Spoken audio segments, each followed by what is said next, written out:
Hello. Hello everyone, it's Annie and I'm here today with my vampire bat and a Gothtober reading vlog. So I have a lot of books that I'm gonna read in Gothtober, lots of dark academia, lots of vampire books. You heard it here first. Me reading vampires and just, obviously horror, gothic vibes. So I'm very excited. So let's go. Okay, I can't wait any longer. These Violent Delights is so good. Hey, let me try and get the sun out of the way here. Okay, These Violent Delights is amazing. I love it so far. First of all, the prologue. I listened to it last night in bed and oh my god, it shocked me so much. That prologue pulls you right in. First of all, the writing is gorgeous.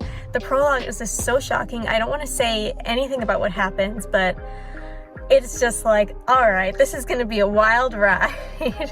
And then it starts going back in time to when Paul and Julian, the main characters, meet in college. And I love these two characters. Their relationship is so unhealthy and addictive and so interesting to read. This is just gorgeous writing. I am so glad I picked this up. I think this is probably going to be my favorite book of the month already. The month just started.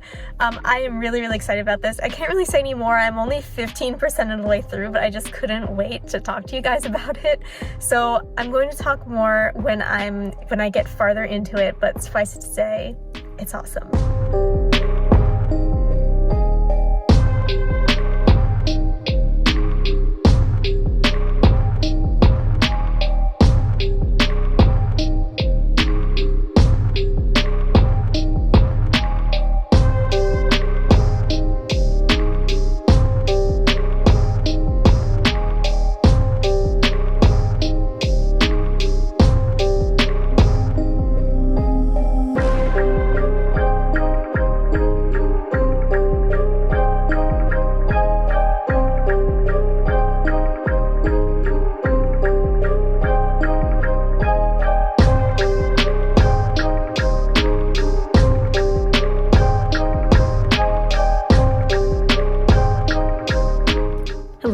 So I am back from shopping. First, I want to say that I am 48% of the way through These Violent Delights, and I am loving it so much. It's so good. So this is the end of part 2. There's 4 parts, so obviously that makes sense. I'm halfway through.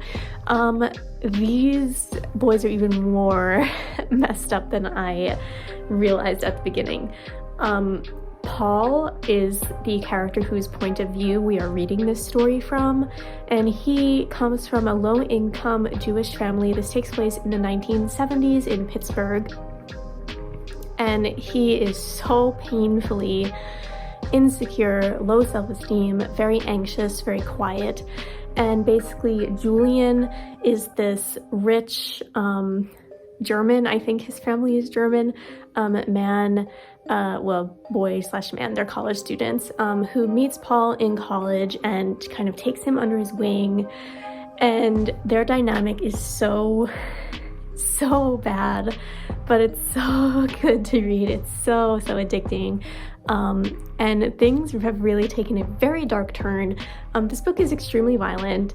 So, I mean, the title kind of says that, but the book is extremely violent. So if you're not into that, definitely look for content warnings, but this is great. I think it's great. So I want to show you, I got this little squishmallow, this little bat. I think he's so cute. His name is Farik. And I've been looking for the big bat, Emily the bat, but I just can't find her. I've gone everywhere, every single store that sells squishmallows, and they haven't had her. So I finally found a bat, at least. So I got him, and he's adorable. I love him. And from Barnes & Noble, I didn't expect to go, but I did get 2 books. First, I got The Hollow Kind by Andy Davidson, and this is kind of a cover buy, to be honest. I mean, this cover is so sick. It has this interesting bear with these glowing red eyes, and it's just so cool. Okay, so this woman named Nellie learns that she has inherited a turpentine estate from her long-lost grandfather. Okay, off to a good start. A lot of horror books start this way. So she flees to Georgia with her 11-year-old son Max in tow to have this refuge from her abusive and violent husband. So she sees it as a perfect refuge, but Max sees what his mother can't. Redfern Hill, where the estate is no haven. Something lurks beneath the soil, ancient and hungry, with the power to corrupt hearts and destroy souls. And Nellie's return is about to wake it up. This sounds really cool, right up my alley. And then I saw this, and it's the Barnes & Noble exclusive edition. The Scatter of a Light is the companion to Last Night at the Telegraph Club, which I have back there. So I actually heard that Melinda Lowe wrote this book first, and then she couldn't get it published. Just no one was interested in it, and then she wrote Last Night at the Telegraph Club. And so this book, actually, you don't have to read Last Night at the Telegraph Club before this. They're just companions. I believe they follow totally different characters, and this is described as a masterful queer coming-of-age story set against the backdrop of the first major Supreme Court decisions legalizing gay marriage. So I'm very excited about that, and the Barnes & Noble edition has these cool end papers with all the constellations, and this quote on the cover. It says, "The art is greater than you and your feelings, you have to serve it."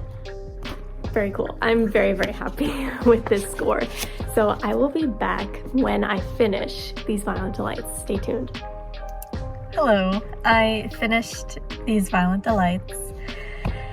5 stars. It was good. It was really good.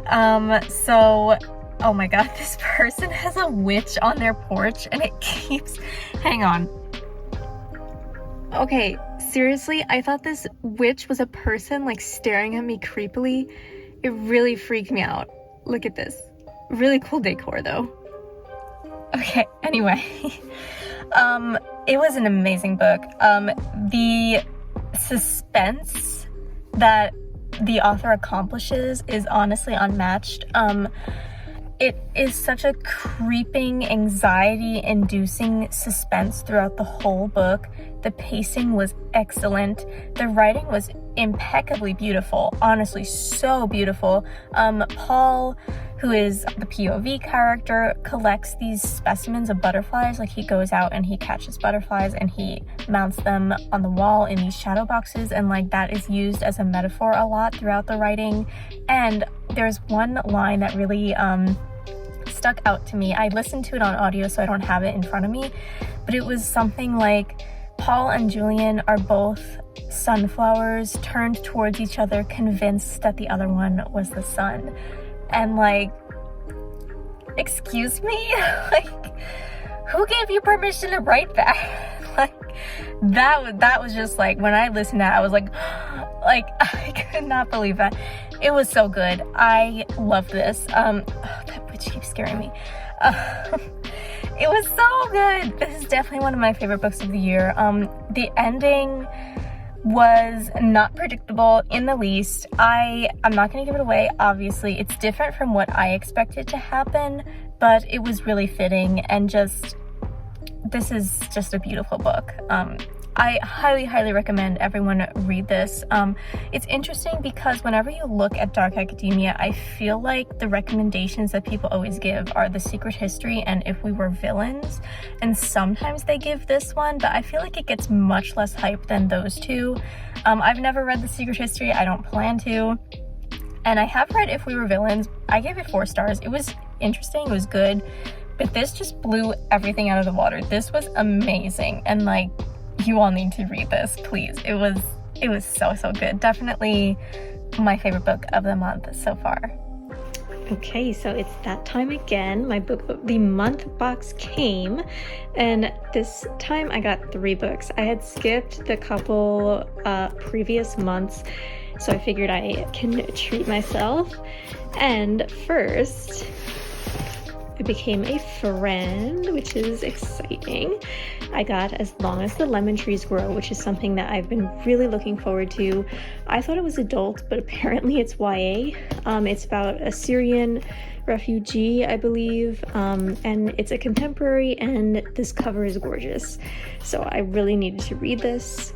And then, of course, I got Miss Chloe Gong's newest release, Foul Lady Fortune. It is a behemoth, like incredibly long, but this cover is also gorgeous, and I really like the character whose name I am forgetting, but oh yeah, Rosalind. Yeah, I really liked her in These Violent Delights and that whole duology, so I'm very excited to read this. And then last, I got Thistlefoot, which just sounds amazing. It is a Jewish folklore-inspired fantasy, kind of like dark fantasy. This cover is so cute, and I'm just super excited to read it. It seems like a very Halloween-esque book to read, like very fall. So I'm very excited to read this during this season. Hello, so I'm here with a update. I read The House of Hunger by Alexis Henderson. I know I didn't update you while I was reading it because I read it very quickly. I listened to it on audio. It was a very quick read. I'm rating it 3 stars. I was really excited about it, about Alexis Henderson's adult debut, because I really liked The Year of the Witching, but this just, it was fine. Like it wasn't bad, but I just feel like there was a lot missing, a lot that was kind of messy. The concept was interesting. It's about this girl who applies to be a blood maid, which is basically exactly what it sounds like. Like, she goes and lives on this expensive estate, and she gives these rich people her blood to drink. It's kind of messed up. This book is very gory, so that's interesting. And it's also sapphic, which nobody told me. I expect you guys to tell me if there's a new sapphic book that I don't mention, because that means I don't know about it. So I was pleasantly surprised about that. That was good. But it was just kind of a mess. I expected them to actually be vampires, but they were just normal people drinking blood, so that was kind of weird. There was a lot of questions I had that didn't really get answered, and there weren't that many stakes until about 75% of the way through. Then like something happens, a reveal was revealed, and you're like, oh, now she has to like go and do things. But I felt like a lot of the book was taken up by like describing what they were eating, describing the ornate furnishings of these rich people's rooms, which is like interesting, but it didn't need to be that much of the book, I feel. So it was a little slow, interesting concept, and I will read another book that Alexis Henderson writes, but this one just kind of fell flat for me. Hello, I'm here with the 50% update for Bunny. It's not what I expected. I don't really know what I expected. I did expect there to be some culty vibes, some Heathers vibes, but I don't really know what's going on. So basically, this girl is in like a prestigious kind of Ivy-esque writing school, and there are these group of girls that call each other Bunny in the school, and she kind of gets invited to their hangout one day and gets kind of indoctrinated into their weird cult thing. It's really messed up. I'm not going to give anything away about what happens so far, but it is quite messed up, more so than I thought it would be. So it's interesting. We will see how it ends, because I really have no idea where it's going. But I like it so far, I think. Right now it's about a 4-star for me, just because it's so weird. And I mean, it's definitely one of the most unique stories I've ever read. So yeah, we will see how it turns out in a bit.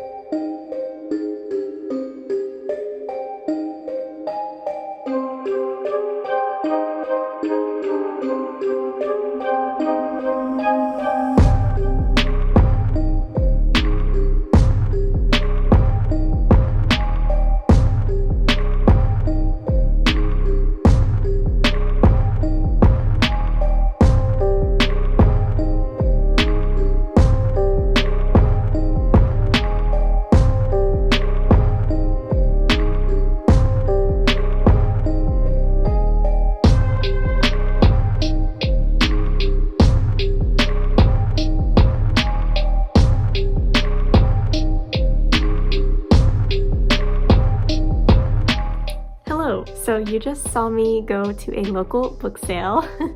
There are a lot of book buying in this vlog apparently. So I just bought a little bit, some fun books. After I tell you about them, I have a lot of updates to tell you about what I've been reading. So first, let me go through these quickly. First, I got Yoke by Mary H.K. Choi, and I got the Barnes & Noble exclusive edition. I don't know what that means, but that's what they had. And of course, it has this little illustration on the edges, which is just so fun. This is a YA contemporary.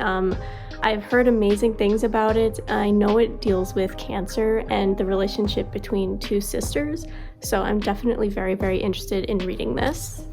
And then I got a memoir, The Sound of Gravel, which is about a woman who escaped from a cult that her family was living in. So I've heard this compared a lot to Educated, which of course is one of my favorite memoirs, one of my favorite books in general. So when I saw this, I definitely had to pick it up. And then probably the one I'm most excited that I found there is There by Tommy Orange. This is a book that I'm just so excited that I found this because it's on my TBR for November for Native American Heritage Month. And this follows a lot of characters. It follows 12 characters from Native communities all traveling to the Big Oakland Powwow, all connected to one another in ways they may not yet realize. So together, this chorus of voices tells of the plight of the urban Native American, grappling with a complex and painful history, with an inheritance of beauty and spirituality, with communion and sacrifice and heroism. I need to read this, so I was very, very excited when I found this. And then I got Anxious People by Frederick Bachman.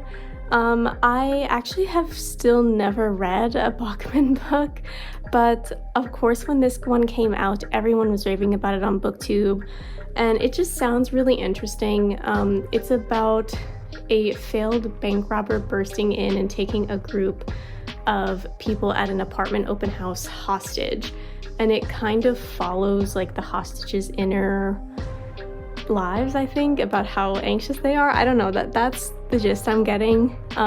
It's pretty short, and I feel like I would enjoy this book. So I saw it, and I mean, it was so cheap. It was $1/4 because it's a paperback, so literally for 25 cents. Okay, yeah, I will give it a try. And then last one, I got the Thursday Murder Club. I have heard some really good things about this and some like meh things about this, but it was there. It's in really good condition, and it just looks really interesting. I mean, it has this little fox on the cover, or wolf or something, and it just seems really enticing. And I don't know, I'm into horror lately, so why not? I have no idea what this is about at all, but if you've read this, let me know what you think about it. So, the first update I have to tell you is that I finished Bunny by Mona Awad. I am rating it a 4-star. I am not really sure what I read.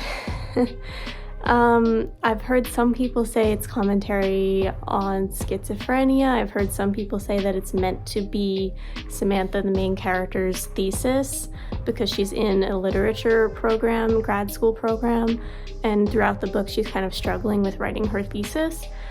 I don't know, it was very, not creepy, but very messed up, very strange. I can't really say much about the actual goings on without spoiling it, because you really need to go in not knowing what's going on.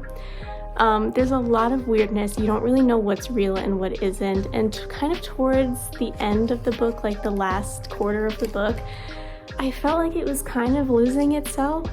Like, I don't know, the concept of the bunnies and their whole group was very fascinating to me. I really thought it was going to have a totally different direction.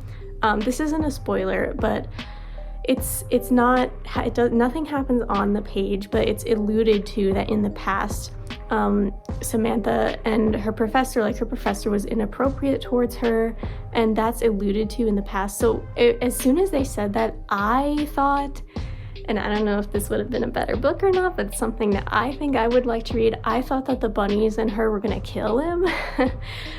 So that would have been really fun, but that's not what happened at all, like totally different. So I don't know, it was good. Like, the writing was impeccable, but it was just, and I like weird books. I like books where I don't know what's going on, which is why I'm rating it a 4-star. But I just feel like I needed a little bit more of a conclusion, or like a little bit more of the mystery to be solved for it to be a 5-star. Does that make sense? I hope it makes sense. So okay, I have 2 more updates to give you, because I also read Crossroads by Laurel Hightower. Now, this is a super tiny novella. It's just over 100 pages, so I read this last night. It's good. I'm rating it a 3-star because, just for me personally, it was nothing special, but I can see how people would really enjoy this. Oh, look at my little bookmark. It's a little mouse. So cute. Yeah, but I finished this. It was fine. It's about a mother who lost her son in a car accident, like her adult son, and she keeps visiting his grave at the crossroads where he died, or like his memorial cross on the road, and then she starts giving him his cross, like these blood sacrifices, and then he comes back. And it's basically like, how far is she willing to go to get him back? It was interesting. I just felt like there was this weird relationship with her neighbor that was in there that, like, I feel like that didn't need to be there. I don't know. It was fine. It was fine. Like, I'm glad I read it, but it was just fine. But then my last update for today was Dowry of Blood. Now, I started this late last night because I had finished Bunny, I had finished Crossroads, and I'm like, you know what, Dowry of Blood, Libby has it available, and it's so short, so let me just start it, you know, I'm kind of in the mood for it. And then I read the whole thing. That never happens. I love my sleep, I need my sleep, I don't usually stay up to finish a book, but I did for a Dowry of Blood. So this was a 5-star read, hands down. This was amazing. I know I had said that I was going to read Dracula before this, but I didn't. I'm going to read Dracula very, very soon, later in the vlog.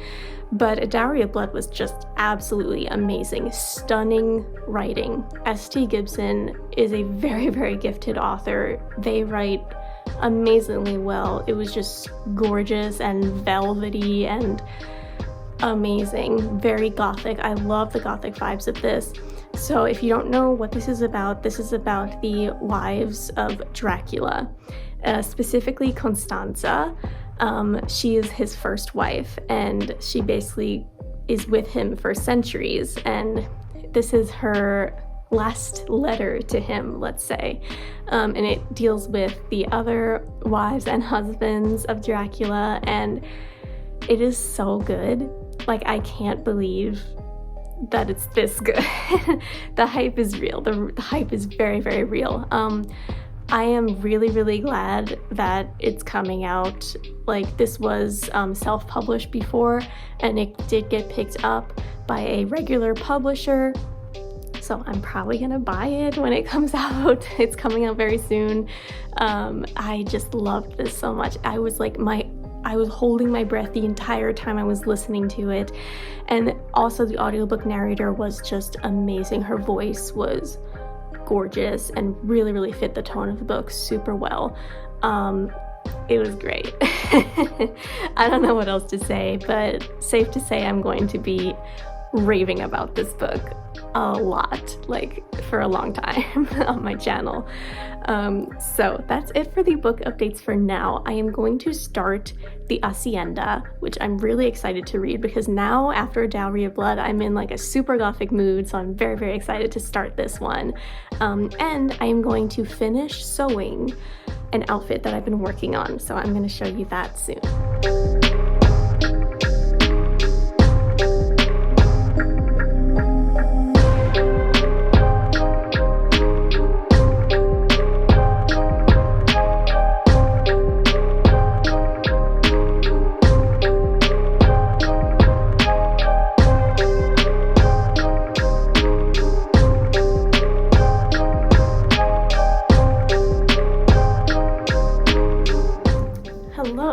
So it has been a few days and I finished sewing my outfit. So first, before I give you an update on the Hacienda, I want to show you the full outfit. So this is the crop top I made. I love how the sleeves turned out so much. I'm a really big fan of this. And then the skirt. Yes, I am super happy with how this came out.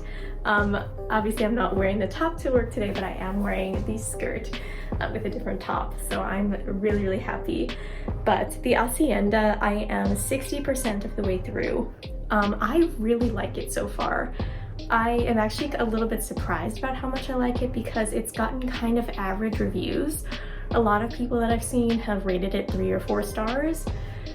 To me, it's either a 4 or 5 right now. The only thing I'm not a super big fan of is the weird romance. It's like, why do we need this? We don't need this. But it's not too big of a deal at the moment. So the basic story is that this girl, Beatrice, she married this guy after the Mexican Revolution in order to have like security and money, and you know, because she was kind of lower class because her father was a mestizo, I think. And anyway, she gets to his house and it's the Hacienda and something weird is going on, so she asks a local priest for an exorcism and things happen. The weird romance is between her and the priest. It's annoying. I'm not a fan of it, but who knows, maybe it'll make sense. Maybe I'll become a fan of it. We don't know. So anyway, I do like it though. I really like it. I really like how we're learning a little bit of Mexican history along the way as well. So I'm a big fan of this. So I'll update you when I finish.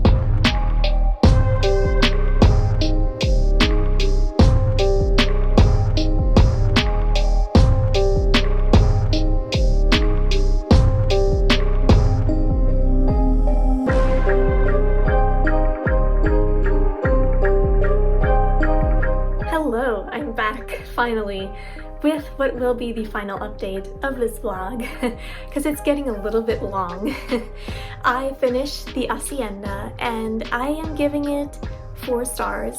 I really loved it. I loved about the first 66 or 70%, like 3/4-ish of the book. I loved it. It was gonna be a 5-star. It had an amazing Gothic, creepy atmosphere, and I ended up kind of appreciating, I wouldn't say liking, that's a strong word, but I appreciate the central kind of forbidden romance between the main character Beatrice and the priest that she has helped her exorcise this house. I appreciated it. That doesn't affect my rating at all, but I think that while the story is super gothic and interesting, I feel like it kind of lost itself towards the end.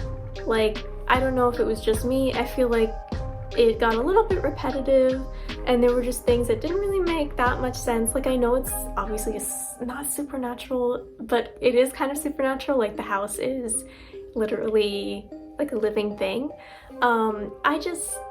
I thought it kind of lost its way just a little bit. It got a little too repetitive, a little too complicated for, I think, what it needed to be. However, I really appreciated the themes in this book. There were a lot of themes of like the oppressor versus the colonized, and the Native Mexican people versus the Spanish colonizers. A lot of Mexican history from around the time of the Revolution. That was all extremely interesting, and the characters were also very strong. Beatrice as a main character was great. The side characters all felt very fleshed out and real, and the priest was also, I think he was a strong character. He wasn't like the most exciting love interest, I think, just for my personal taste, but I think he was very interesting. He had a very interesting backstory. Basically, he is called a witch and he was hidden from the Inquisition in the papacy, and I thought that was super interesting. Very interesting little tidbits of history, real history that were thrown in here, mixed with the supernatural horror-esque vibe of it. Was super good, and the writing was also just beautiful. So I'm really glad I read this. I am a little bit still on the fence, so maybe it's a 4.5 because I did really enjoy it, so we'll see. I also finished Dracula. I started and finished Dracula without telling you. Surprise. So I did read Dowry of Blood, which I loved at the beginning of this vlog, but I read Dracula afterwards, which actually ended up being okay. Because while Dowry of Blood was based on Dracula's wives, the wives actually only show up for like 2 seconds in the real Dracula book, the original one, so it didn't even matter that I read them out of order technically. So Dracula itself, I'm giving 4 stars as well. The beginning was phenomenal. The beginning was amazing. So the beginning of the story, I did not know any of the plot of Dracula at all, so I'm gonna tell you. The beginning of the story is that Dracula obviously lives in Transylvania, in Romania, and this Englishman named Jonathan goes, and he's basically like a realtor, and he's going to help Dracula find a manor or a house to buy in London because he wants to move there.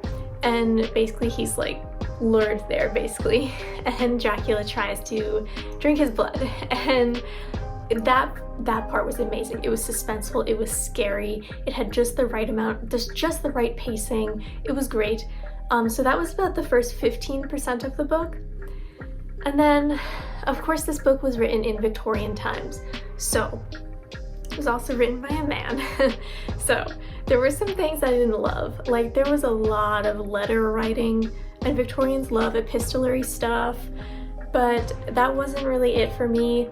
I just feel like Bram Stoker was just beating the dead horse throughout this whole book. Like it could have been half as long as it is and been much, much better for it, because there was so much repetition of needless little details that nobody cared about. And just, and the characters are all connected, but it's basically after that first little portion with Dracula and Jonathan, you don't really see Dracula that much, which is such a shame because he's such a good character. He was awesome and creepy in the beginning, but the rest of the book is mostly Jonathan, his wife or his fiance, and like some of their friends basically being like goody two-shoes, being like, oh, we have to like go after Dracula and kill him, and like how are we gonna do that? And you see Dracula a little tiny bit here and there, but you don't really see like his perspective of anything. You don't see him like moving and speaking like a human being. So that was a little bit disappointing to me. So I really wanted this to be a 5-star. Like I wanted to give the creepiest Victorian novel, classic Gothic novel, 5 stars. But for me, it was a 4-star. So I'm very, very glad I read it. This was actually the first book I ever added to my Goodreads TBR shelf. I added it back in 2014 when I first made my Goodreads account. So I'm so glad that this book finally got read for this vlog. So I want to thank you all for watching this vlog so much. I had such a great time. Gothtober was such a fun ride. I'm definitely doing it every year henceforth. It was so good. So much fun. I didn't include all the prompts in this vlog just because it would have been like 2 hours long, but I will go over everything in my October wrap-up, which will be posted very soon. So happy Halloween, happy spooky season. If you like this video, please like and subscribe for more bookish videos and spooky videos, and I'll see you next time. Bye!